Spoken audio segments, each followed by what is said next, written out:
মেয়ের বার্থডে পার্টির পরের দিন সকালবেলাতেই দেখা যায় বাবা তার প্রেমিকার লাশ হাতে নিয়ে বসেছিল। সেখানেই কাজের বউ আসতেই চিৎকার করে বসে।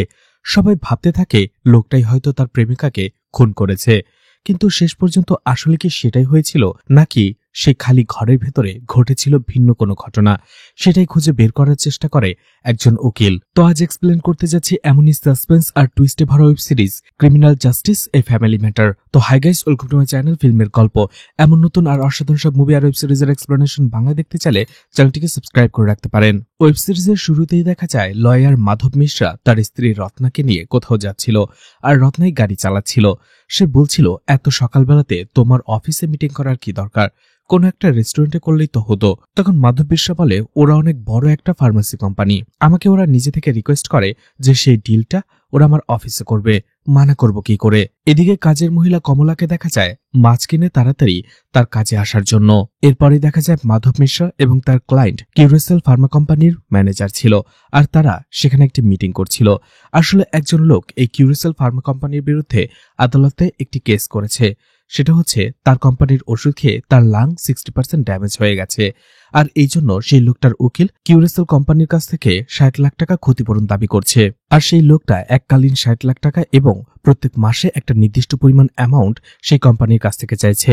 কিন্তু সেখানে মাধব মিশ্রা সেই লোকটার সাথে ডিল করে আর বলে, আপনি যদি কোর্টে কেস করেন সেই কেসটা অনেক দিন ধরে চলবে, আর আপনার শারীরিক অবস্থাও ভালো না, এতে করে আপনার পরিবারের ভরণ পোষণে সমস্যা দেখা দিতে পারে। এই জন্য এই কেসটা কোর্টে না উঠিয়ে আমরা একটা ডিল করতে পারি, আর এই এককালীন ডিলে আপনারও ভালো হবে। এরপরেই দেখা যায় সেই লোকটাকে 1 কোটি টাকা দিয়ে দেওয়া হয়। এরপরে সেই কোম্পানির পক্ষ থেকে তাকে আর কোনো টাকা দেওয়া হবে না। অবশেষে সেই লোকটাও ভেবে রাজি হয়ে যায়, আর মিটিং শেষে সেই ম্যানেজার মাধবের কাছে খুশি হয়। এছাড়া বলে সে এখন থেকে তাদের কোম্পানির সাথে কাজ করবে, আর এই জন্য গিফট হিসেবে তাকে একটা গাড়ি গিফট করে। এতে মাধব মিশ্রা এবং তার স্ত্রী রত্না দুজনেই খুশি হয়। এদিকে কাজের মহিলা কমলাকে দেখা যায় সে যে ফ্ল্যাটে কাজ করত সেখানে চলে আসে। দেখতে পায় ফ্ল্যাটের দরজা খোলা। তার একটু সন্দেহ হয়, ভেতরে ঢুকতেই সে কাউকে দেখতে পায় না। ঠিক তখনই হঠাৎ করেই সে দেখতে পায় সোফার এক কোনায় রাজ তার প্রেমিকা রোশনির রক্তাক্ত ডেড বডিটা নিয়ে এক কোনায় বসে রয়েছে। চারপাশে রক্ত ছড়িয়ে ছিটিয়ে রয়েছে, আর রাজ স্তব্ধ হয়ে রোশনির লাশটা বুকে জড়িয়ে ধরে সেখানে বসেছিল। এই দৃশ্য দেখে কমলা চমকে যায়, সে চিৎকার করে ওঠে। সিন কাট হয়ে যায়, আর ঘটনা চলে যায় 24 ঘন্টা আগে, যেখানে সকালবেলাতেই ইরা ঘুম থেকে জাগার পরে সেখানে তার ড্রয়িং রুমে একটা গিফট দেখতে পায়। গিফটটা খুলেই দেখে সেখানে একটা পিয়ানো, আর এতে ইরা অনেক খুশি হয়ে যায়। আর চারপাশ থেকে ইরার বাবা মা এবং তার দাদি তাকে উইশ করতে শুরু করে। ইরা আসলে সুস্থ স্বাভাবিক কোনো বাচ্চা ছিল না, তার একটু মানসিক সমস্যা ছিল। এরপরেও সে তার মা আঞ্জুকে বলে, মা তোমার এখনো মনে ছিল?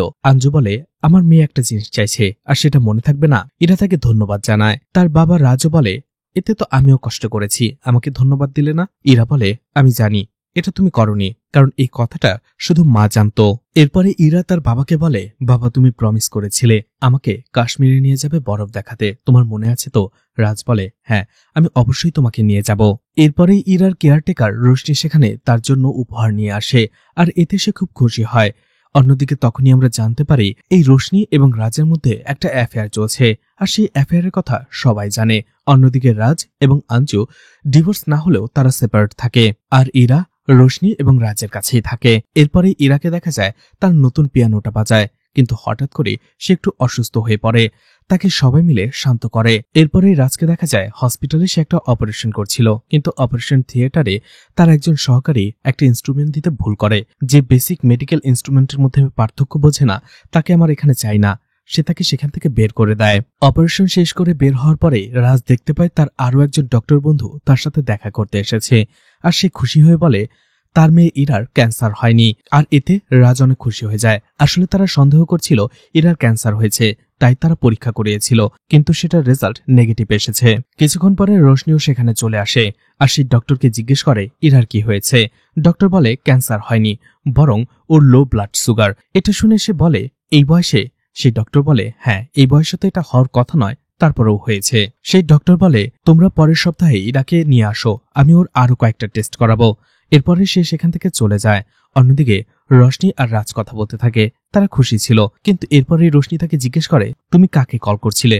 রাজ বলে, মাকে, কিন্তু ফোন ধরছিল না। তার একটু পরেই রোশনি দেখতে পায় রাজের মোবাইলে আঞ্জু কল করে, আর এতে থেকেই রোশনি বুঝে যায় যে রাজ তাকে মিথ্যে বলেছে। এরপরে রাজ চলে আসে রোশনিকে নামিয়ে দেওয়ার জন্য। নামার সময় রোশনি বলে, আজকে যদি আমি পার্টিতে না আসি? রাজ বলে, আসবে না কেন? আমি চাই তোমাকে সবার সামনে পরিচয় করিয়ে দেওয়ার জন্য, সেখানে সবাই জানবে তোমার আমার সম্পর্কটা কি। রোশনি বলে, তুমি আমাকে ভালোবাসো, আমি তোমাকে ভালোবাসি, কিন্তু সবাই ভাববে এটা সাধারণ একটা অ্যাফেয়ার। রাজ বলে, তাতে আমার কিছু যায় আসে না, আমি তোমাকে ভালোবাসি, এটাই বড় কথা। আর ওরা যদি আমাকে মেনে নিতে পারে, তোমাকেও মেনে নিতে হবে, কিন্তু তোমাকে আসতেই হবে। রোশনি বলে, তুমি যে আমাকে ভালোবাসো এই কথাটা বুঝতে তোমার 1 বছর সময় লেগে গিয়েছিল। রাজ কিছুই বলে না। রোশনি সেখান থেকে চলে যায়। এদিকে ফ্ল্যাটে ফেরার পরে রাজ চলে আসে আঞ্জুর ফ্ল্যাটে। আঞ্জু তাকে দেখেই বলে, তুমি আজকেও চাবি ভুলে গেছো? রাজ বলে, না, ইরার ক্যান্সার হয়নি। কথাটা শুনে আঞ্জু অনেক খুশি হয়। এরপরে সন্ধ্যায় বার্থডে পার্টিতে ইরাকে অনেক খুশি লাগছিল। সেখানে রোশনিও চলে আসে, আর রোশনিকে সবার সাথে পরিচয় করিয়ে দেয় রাজ, আর বলে সে তাকে অনেক ভালোবাসে। রাজের বন্ধুরাও খুশি হয় আর জানতে চায় এই ভালোবাসাটা শুরু হলো কি করে। রাজ বলতে থাকে, রোশনির নার্স, আর একবার ইরা অসুস্থ হয়ে হসপিটালে অ্যাডমিট হয়েছিল, সেখানে ইরার দেখাশোনা রোশনি করেছে। আর ওই সময়টাতে ইরা আর রোশনির মধ্যে ভালো একটা সম্পর্ক গড়ে ওঠে। এরপরে আমি তাকে প্রস্তাব দিলাম সে যেন বাসায় এসে ইরার দেখাশোনা করে। এতে রোশনিও রাজি হয়ে যায়। আর বাসায় আসার পরে একটা সময় আমিও তার প্রেমে পড়ে গেলাম, আর এভাবেই আমাদের ভালোবাসার গল্প শুরু হয়। সবাই অনেক খুশি হয়। এরপরে পার্টির একটা সময় রোশনি অন্যান্য মহিলাদের বলাবলি করতে শুনে যে তাদের ভালোবাসার গল্পটা একটা বিগ রেড ফিল্মের মতো মনে হচ্ছে, আর যেই যাই করুক না কেন রোশনি কখনো আঞ্জুর 1%ও হতে পারবে না। কথাটা শুনে রোশনির অনেক কষ্ট হয়। সে সেখান থেকে চলে আসে। তখনই সেখানে আঞ্জু চলে আসে, আর সবাই আঞ্জুর অনেক প্রশংসা করতে থাকে। আর এরপরেই দেখা যায় যখন কেক কাটা হবে, তখন আঞ্জু, রাজ, ইরা সবাই একসাথে দাঁড়িয়ে থাকে, যার ফলে একটা সময় রোশনিকে ইচ্ছে করে দূরে সরে যেতে হয়, যেটা তার খুব খারাপ লাগে। আর একটা সময় রোশনি সেখান থেকে কাঁদতে কাঁদতে চলে আসে। যদিও রাজ তাকে কল করে, কিন্তু সে কল রিসিভ করে না। অন্যদিকে দেখা যায় সে যখন সেখান থেকে চলে আসছিল, কেউ লুকিয়ে পেছন থেকে তার ছবি বা ভিডিও করছিল।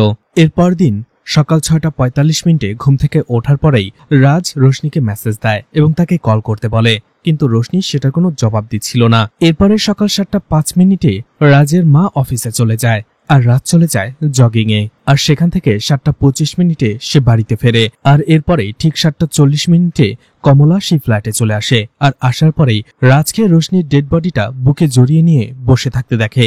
এরপরেই সে চিৎকার করে আর দৌড়ে যেয়ে আঞ্জুকে খবর দেয়। আঞ্জুও এই দৃশ্য সেখানে এসে দেখার পরে অবাক হয়ে যায়। ঠিক তখনই ইরা ঘুম থেকে ওঠে। আঞ্জু কমলাকে ইশারা করে ইরাকে এখানে না আসার জন্য, ইরা যাতে এই দৃশ্যটা না দেখে। অন্যদিকে রাজ শুধু একটা কথাই বলছিল, হেল্প। এদিকে আঞ্জুর সাথে সাথেই পুলিশকে কল করে। সেখানে পুলিশ চলে আসে। পুলিশ অফিসার গৌরী এবং রবি পুরো কেসটা তদন্ত করবে। রবি সেখানে বলতে থাকে যে মারা গেছে তার নাম রোশনি, বয়স 31, গলা কাটার ফলে মারা গেছে। ঘরের ভেতরে কোনো ভাঙচুরও হয়নি। আর যে মারা গেছে সে বাচ্চার কেয়ারটেকার ছিল। এছাড়া তার সাথে রাজের একটা সম্পর্ক ছিল, আর সেটা সবাই জানতো। এছাড়া ঘটনাটা প্রথমবার দেখেছে এই বাসার কাজের মহিলা কমলা, আর সেই রাজকে ভিকটিম রোশনির ডেড বডিটা বুকে জড়িয়ে থেকে বসে থাকতে দেখেছে। গৌরী রাজকে জিজ্ঞেস করে কি করে ঘটল এই ঘটনা। রাজ বলে, আমি ওকে বাঁচাতে পারলাম না, ও আমার হাতেই মারা গেল। এরপরে সেখানে আঞ্জুকে জিজ্ঞাসাবাদ করা হয়। আঞ্জুও বলে সে কমলার চিৎকার শুনে এখানে এসেছে, তারপরে সে পুলিশকে খবর দিয়েছে। গৌরী জিজ্ঞেস করে এখানে চাকু বা শার্প কোনো কিছু পরে থাকতে দেখেছিলেন কিনা। আঞ্জু বলে না। এরপরে রোশনির কোনো শত্রু আছে কিনা সেই ব্যাপারে জিজ্ঞেস করে। আঞ্জু তাতেও না বলে। সেখান থেকে রাজকে জিজ্ঞাসাবাদ করার জন্য নিয়ে যাওয়া হয়। গৌরী এরপরে রবিকে বলে, আমার মনে হয় ক্রাইম সিনটা কেউ পরিষ্কার করেছে। এখানে মার্ডার ওয়েপনটা পাচ্ছি না, আমার সেটা লাগবে যে করেই হোক। দরকার পড়লে পুরো অ্যাপার্টমেন্ট সিল করে দাও, ডগ স্কোয়াড ডাকো, তারপরও মার্ডার ওয়েপন খুঁজে বের করো। এছাড়া সিসিটিভি ফুটেজ এবং গতকাল রাতে পার্টিতে কে কে এসেছিল, কি হয়েছিল সব চাই আমার। অন্যদিকে সবার আগে এই পুরো অ্যাপার্টমেন্টের আঞ্জুর ঘরটা সার্চ করবে। চারদিকে কেসটা নিয়ে হইচই পড়ে যায়, সিন কাট হয়ে যায়। এরপরেই আঞ্জুকে দেখা যায় মাধব মিশ্রার কাছে আসার জন্য। এদিকে রবি গৌরীকে বলতে থাকে খুনটা কেন করেছে। রাগের মাথায় গৌরী বলে না, মার্ডার করার ধরন দেখে মনে হচ্ছে না রাগের মাথায় কেউ এভাবে খুন করতে পারে। এরপরে থানার ভেতরে কমলা এবং রাজকে জিজ্ঞাসাবাদ করা হয়। রাজকে জিজ্ঞাসাবাদ করা হয় যে সে প্রতিদিনের থেকে জগিং থেকে আগে কেন ফিরল। রাজ বলে গতকালকে পার্টি ছিল, তার শরীরটা ভালো ছিল না, এই জন্য। রাজ আরো বলে সে আসার পরেই দেখতে পায় রোশনি রক্তাক্ত অবস্থায় ফ্লোরে পড়েছিল। সে তার গলার রক্ত পড়া বন্ধ করার চেষ্টা করে, কিন্তু অনেক বেশি লেট হয়ে গিয়েছিল, যার ফলে সে সেটা করতে পারেনি। এদিকে কমলা বলতে থাকে সেই পার্টিতে রোশনি এবং রাজের ঝগড়া হয়েছিল, আর এই ইস্যুটা ধরে নেয় গৌরী। গৌরী এসে রাজকে জিজ্ঞেস করে পার্টিতে তার সাথে রোশনির কিছু হয়েছিল কিনা। রাজ বলে কি হবে, কিছুই হয়নি। তখনই গৌরী তাকে জেকে ধরে বসে আর বলে আপনার সাথে রোশনির ঝগড়া হয়েছিল, এই কথাটা আপনি কেন লুকিয়েছেন? আর আপনিই তো খুন করেছেন, নয়তোবা প্রতিদিনকার চাইতে আপনি আগে কেন জগিং থেকে ফিরলেন? আপনি এসেছেন 7:25-এ আর কমলা এসেছে 7:40-এ। মাঝখানে এই 15 মিনিট সময় যা হওয়ার হয়েছে, আর তখন আপনি ওই ফ্ল্যাটে ছিলেন। রাজ বলে আপনি কি আমাকে সন্দেহ করছেন? আমি ওকে ভালোবাসতাম, আমি ওকে কেন মারবো? গৌরী বলে সেটা তো আপনি জানেন, মার্ডার ওয়েপন কোথায় রেখেছেন। রাজকে জোরাজোরি করতে থাকে। রাজ তখন বলে আমি ওকে মারিনি, আর আমার লয়ার চাই। এরপরে মাধব মিশ্রা দেখা করতে আসে রাজের সাথে আর বলে আমি আপনার উকিল, আপনি আমাকে পুরো বিষয়টা খুলে বলবেন। আর ওরা সবাই চায় যাতে আপনি জেলে পচে মরুন, শুধু আমিই আছি আপনাকে সাহায্য করার জন্য, তাই পুরো সত্যিটা আমাকে খুলে বলতে হবে, এছাড়া আর কারোর সামনে আপনি মুখ খুলবেন না। রাজ আবারও একই ঘটনা বলে যে জগিং থেকে ফেরার পরে হঠাৎ করে ফ্লোরে এসে রক্তাক্ত রোশনির বডিটা দেখতে পায়। সে তখনও কিছুটা বেঁচে ছিল, আর এই জন্য সে রক্ত বন্ধ করার চেষ্টা করছিল, কিন্তু অনেক বেশি রক্ত পড়ার ফলে রোশনি তার কোলেই মারা যায়। এরপরই রাজকে আদালতে নিয়ে আসা হয়। সেখানে মাধব মিশ্রা তার বেলের আবেদন করে, কিন্তু বরাবরের মতোই বেল নাকচ করে দেওয়া হয়। এদিকে দেখা যায় কোর্ট শেষে কিউরেস ফার্মার ম্যানেজার চলে আসে মাধব মিশ্রের সাথে দেখা করতে আর বলে শুনলাম আপনি নাকি একটি মার্ডার কেস নিয়েছেন, আপনি আমাদের ফার্মের হয়ে এখন জব করছেন, তাই আমি চাই না এই ধরনের কেসে আপনি যুক্ত হন। আমাদের অনুমতি ছাড়া এটা আপনি করতে পারবেন না, তাই আমি চাইব আপনি আমাদের ডিসিশন মানবেন। সে সেখান থেকে চলে যায়। অন্যদিকে মাধব মিশ্রাও বুঝতে পারে যে এখন তাকে যে কোনো একটা পথ বেছে নিতে হবে। এদিকে পোস্টমর্টম ডক্টর গৌরী আর রবিকে বলতে থাকে এটা কোনো সুইসাইড নয়, এছাড়া স্ট্রাগলের কোনো চিহ্ন পাওয়া যায়নি, আর যে খুন করেছে সে সামনে থেকে ডান হাত দিয়ে ছুরিটা মেরেছে, আর মার্ডার ওয়েপন হিসেবে শার্প ছোট কোনো ছুরি বা ধারালো কিছু হবে। এদিকে ইরা তার মাকে জিজ্ঞেস করে বাবা কোথায়, আর বাবা কি আমার কাছে আসবে না? আঞ্জু বলে তোমার বাবা পুলিশ স্টেশনে গেছে। ইরা বলে কেন, বাবা কি কোনো খারাপ কাজ করেছে? আঞ্জু বলে না। ইরা রেগে সেখান থেকে চলে যায়। এরপরে আঞ্জু ঘরে এসে ইরার কথা মনে করে নিজেই কাঁদতে শুরু করে। এদিকে থানায় সে পার্টিতে আসা সবাইকে একে একে জিজ্ঞাসাবাদ করা হয়। সবাই বলতে থাকে যে রাজ রোশনিকে অনেক বেশি ভালোবাসত, আর পার্টিতে ঝগড়া হতে দেখেনি তারা, শুধুমাত্র রাজ আর রোশনি কিছুক্ষণের সময় একটা রুমে ছিল। জিজ্ঞাসাবাদ শেষে গৌরী আর রবি বলতে থাকে এদের কাছ থেকে কিছুই পাওয়া যায়নি, এখন আমাদের মেন মোটিভ থাকবে মার্ডার ওয়েপন খুঁজে বের করা। মার্ডার ওয়েপনটা পেলেই আমরা এই কেসে টিকে থাকতে পারবো, নয়তোবা এই কেস থেকে ও বের হয়ে যাবে। তখনই থানায় চলে আসে রোশনির মা, আর রোশনির লাশটা দেখে হাউমাউ করে কাঁদতে শুরু করে। এরপরে মীরা, দীপ, মাধব মিশ্রা এবং তার স্ত্রী রত্না মিলে ক্রাইম সিনটা রিক্রিয়েট করার চেষ্টা করে। প্রত্যেকে যে যার রোল মতো তাদের একটা শিট দেওয়া হয়, আর সেখানে কে কোন রোলে ছিল, তাদের কাজ কি ছিল, সে সবকিছু সেখানে লিখেছিল। আর বলা হয় সিন রিক্রিয়েট করলে অনেক কিছু জানা যায়, তাই তারা সেভাবেই করে। এরপরে মাধব মিশ্রা তার অ্যাসিস্ট্যান্টদের জিজ্ঞেস করে যে সেই রাতে সিসিটিভি ক্যামেরার মাধ্যমে জানা যায় পার্টিতে কে কে এসেছিল, কে কে বের হয়ে গিয়েছিল সেটাও জানা যায়, কিন্তু পরদিন সকালে কে কে এসেছিল।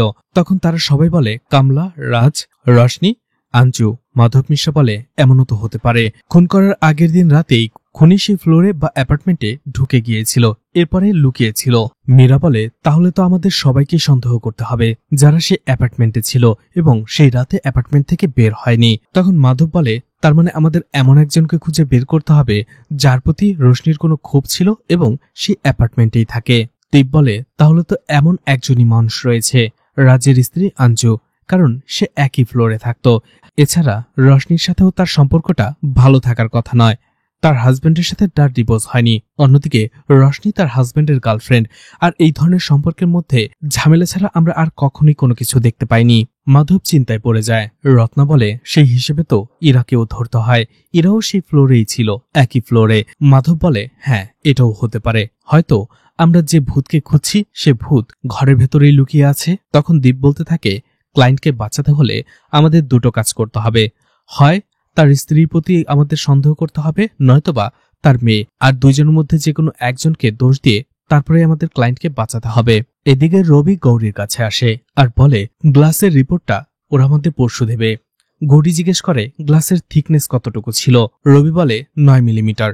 গৌরী বলে তার মানে সেটা কোনো গ্লাসের কাজ ছিল না, নিশ্চয়ই অন্য কিছু ছিল, কারণ গ্লাসের কাজ আরো চিকন থাকে।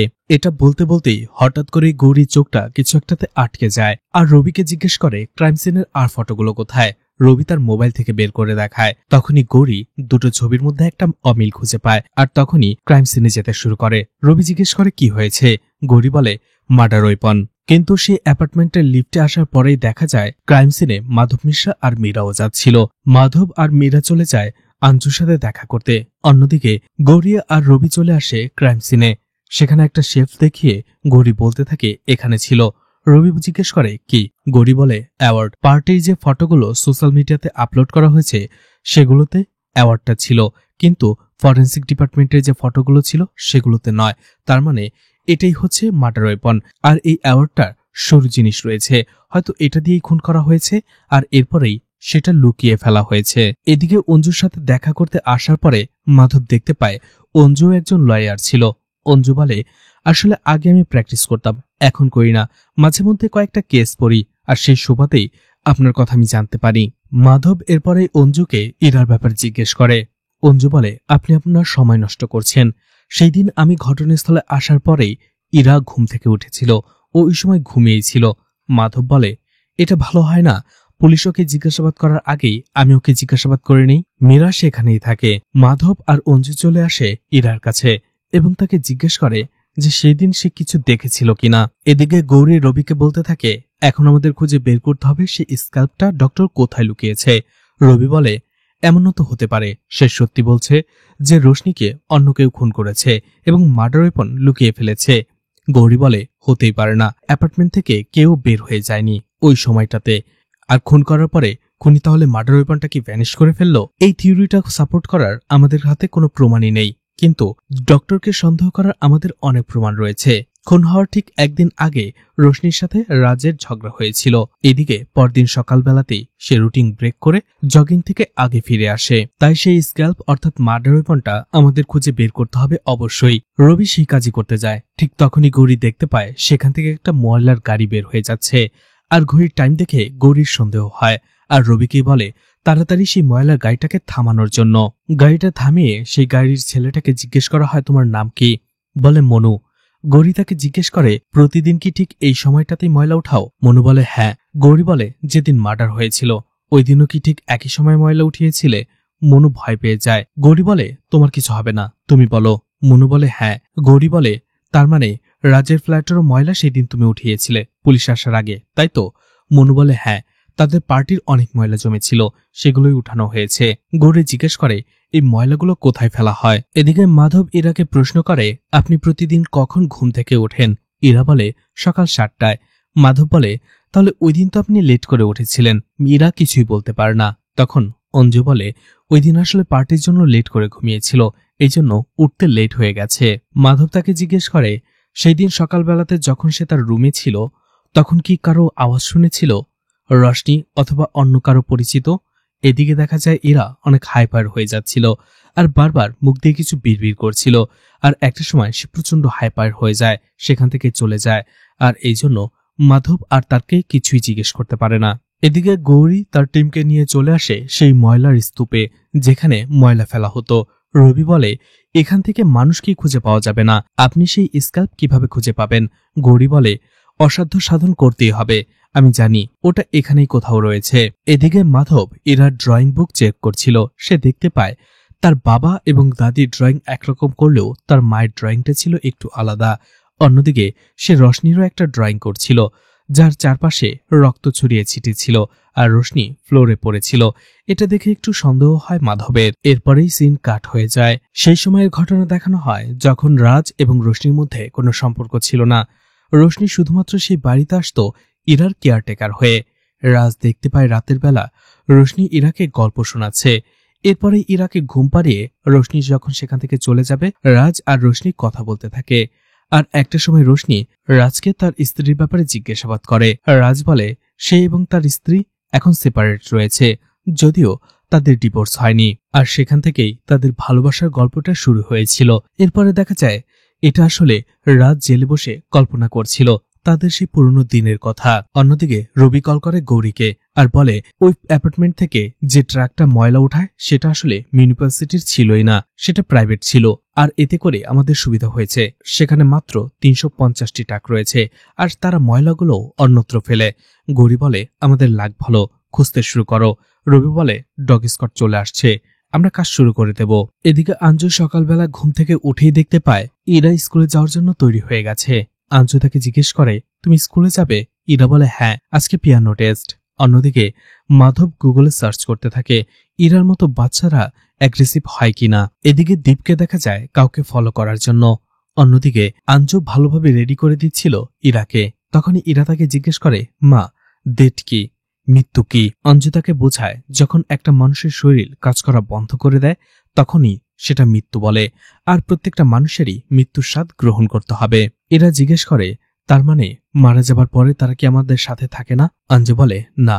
ইরা বলে তার মানে রোশনি দিদি কি আর কখনো আমাদের কাছে ফিরে আসবে না? আঞ্জু বলে না। এরপরে আঞ্জু ইরাকে স্কুলে পৌঁছে দেয় আর তাকে বলে কেউ যদি তার বাবার ব্যাপারে তাকে জিজ্ঞেস করে তাহলে ইরা যেন বলে নো কমেন্টস। ইরাও মাথা নাড়ায়। অন্যদিকে মীরা আর মাধব কথা বলতে থাকে। মাধব ইরার সেই স্কেচটা নিয়ে কথা বলছিল। মাধব বলে ইরার করা রোশনির এই ড্রয়িংটা আমার একটু সন্দেহ মনে হচ্ছে, কারণ সেই ড্রয়িং এর ভেতরে ইরার মাথার চারপাশে রক্ত ছড়িয়েছিল। রোশনি মারা যাওয়ার পুরো সময়টা ইরা ওই ফ্লোরেই ছিল, ওই ফ্ল্যাটেই ছিল। মীরা বলতে থাকে হয়তোবা ইরাও এই মার্ডারের একটা অংশ বা প্ল্যানের অংশ। এদিকে ইরার ক্লাসে ম্যাডাম বলতে থাকে আজকে তাদের পিয়ানো টেস্ট হবে, আর প্রত্যেককে জোড়ায় জোড়ায় করে বসার জন্য, তাদের পার্টনার খুঁজে নেওয়ার জন্য। প্রত্যেক স্টুডেন্ট সেটাই করে, কিন্তু ইরা দেখতে পায় তার কোনো পার্টনার নেই। তার ম্যাডাম বলে সমস্যা নেই, তুমি একাই করো। এরপরেই তারা চলে আসে রাজের ডক্টর বন্ধুর সাথে দেখা করতে। সেখানে তারা রাজের ব্যাপারে জিজ্ঞেস করে। সেই লোকটা বলে আমি রাজকে আমার জীবনের অর্ধেকটা সময় ধরে চিনি, ও এমনটা কখনো করতেই পারে না। এরপরেই মাধব ইরার ব্যাপারে জিজ্ঞেস করে ডক্টরের কাছে। ডক্টর বলে ওরা সন্দেহ করেছিল যে ইরার হয়তোবা ক্যান্সার। মাধব বলে কেন? ডক্টর বলে এটা প্রথমে আমারও একটু সন্দেহ মনে হয়েছিল, তারপরে ভাবলাম হয়তো নিজেদের সন্দেহ দূর করার জন্য এটা ওর করছে। ইরার আসলে ক্যান্সার বলে কোনো রোগ নেই, ইরার আসলে লো ব্লাড সুগার রয়েছে।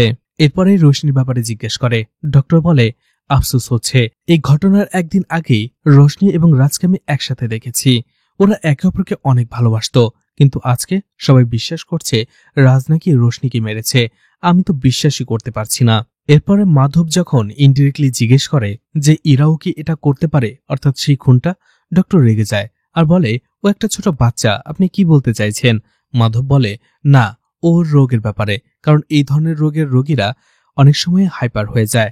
ডক্টর বলে হ্যাঁ হতে পারে, কিন্তু আমি ওর ট্রিটমেন্ট করছি অনেক দিন ধরে, ওর মধ্যে এই ধরনের কোনো আচরণই আমি দেখতে পাইনি, আর আমি বলছি ও কখনো এটা করতেই পারে না। আর ইরা রোশনিকে অনেক বেশি ভালোবাসতো।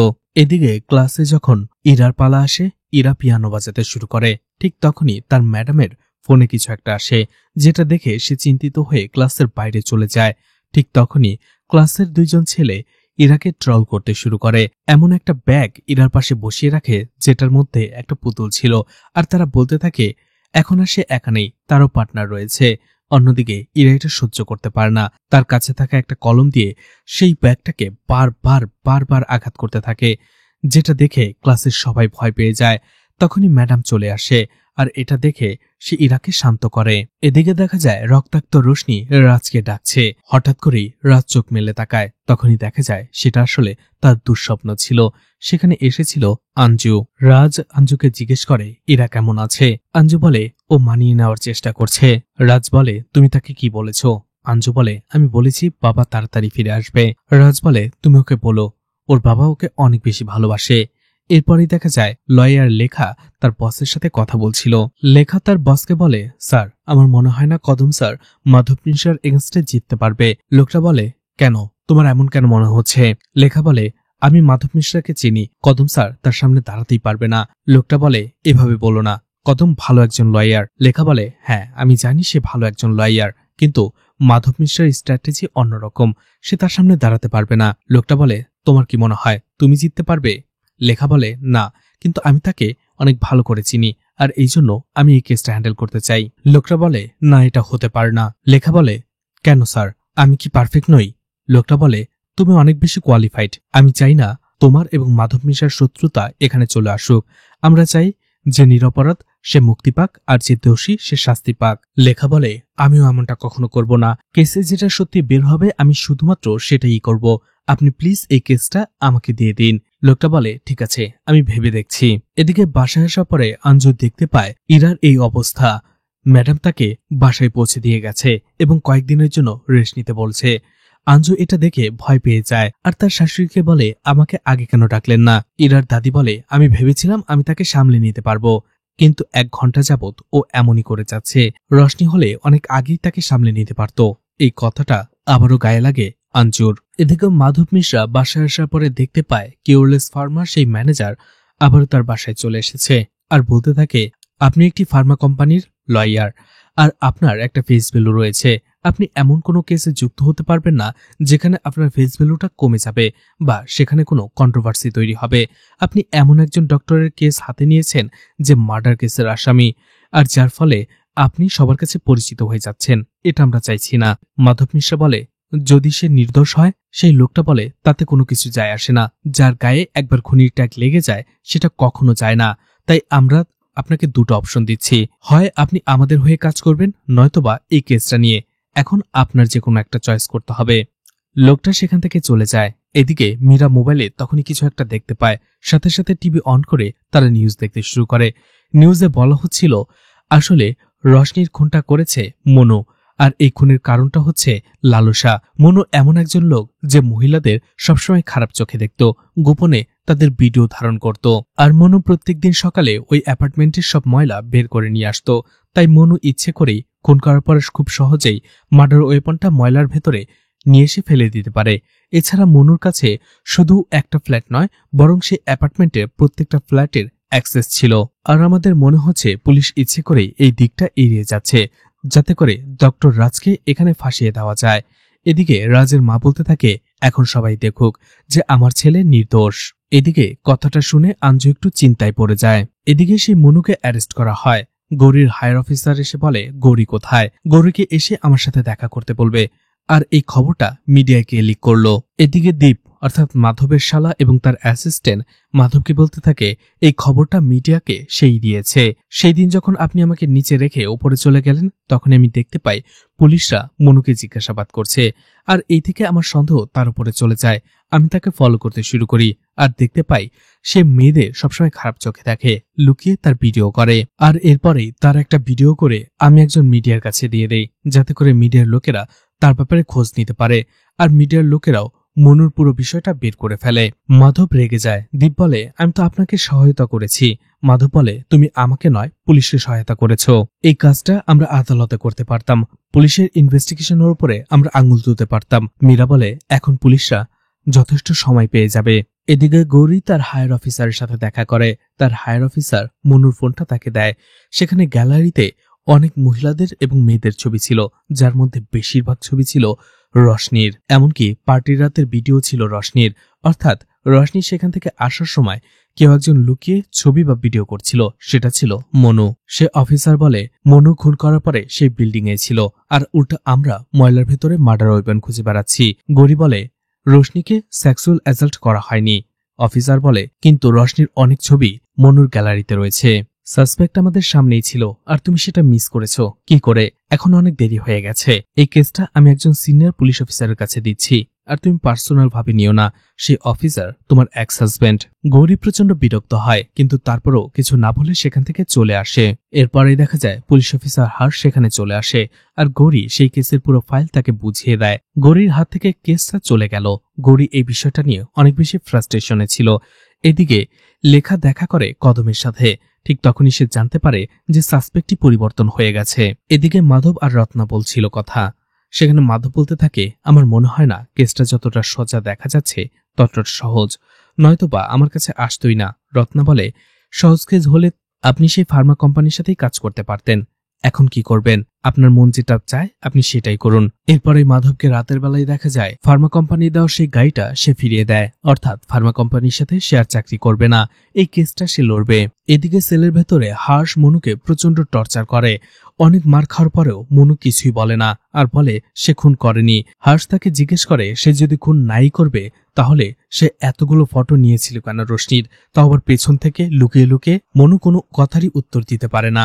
মনু বারবার পানি খেতে চাইছিল। হর্ষ রেগে গিয়ে গ্লাসটা ঢিল মারে, এতে করে মনু সেটা ক্যাচ ধরে।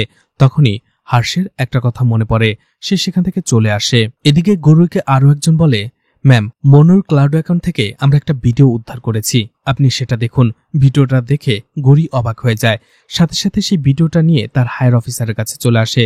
দেখা যায় তার আগেই হর্ষ সেখানে চলে এসেছিল, আর সে বলছিল মনু খুন করেনি, কারণ মনু লেফট হ্যান্ডেড, আর যে খুন করেছে সে ডান হাতেই। এদিকে গৌরী সে ভিডিওটা দেখায়। সেই ভিডিওতে রাজ এবং আঞ্জু কিস করছিল গাড়িতে, যেখানে তারা কয়েক বছর আগেই সেপারেট হয়ে গিয়েছিল। তার মধ্যে আবারও তারা এভাবে ক্লোজ, আর এটাই সন্দেহের প্রশ্ন তৈরি করে। এছাড়া এই ঘটনা ঘটেছে তখনই যখন রাজ রোশনির সাথে অ্যাফেয়ারে রয়েছে। হায়ার অফিসার বলে, ঠিক আছে, এই কথাটা যেন বাইরে না যায়। তাহলে রাজ কি লুকাচ্ছিল, বা অঞ্জুই বা কোনো কিছু লুকাচ্ছিল? আসলে খুনটা কে করেছিল, কেন করেছিল, সেই সবকিছু দেখানো হবে এই ওয়েব সিরিজের দ্বিতীয় পর্বে। তো ওয়েব সিরিজটি আপনাদের কেমন লেগেছে কমেন্ট করে জানাতে পারেন, আর মুভিটা ভালো লাগলে লাইক কমেন্ট শেয়ার করে পাশে থাকতে পারেন। তো আজকের মতো বিদায় নিচ্ছি, আবারও দেখা হবে নতুন কোনো মুভি বা ওয়েব সিরিজ নিয়ে। ততক্ষণ পর্যন্ত ভালো আর সুস্থ থাকবেন সবাই। আজকের মতো বিদায় নিচ্ছি, আল্লাহ হাফেজ।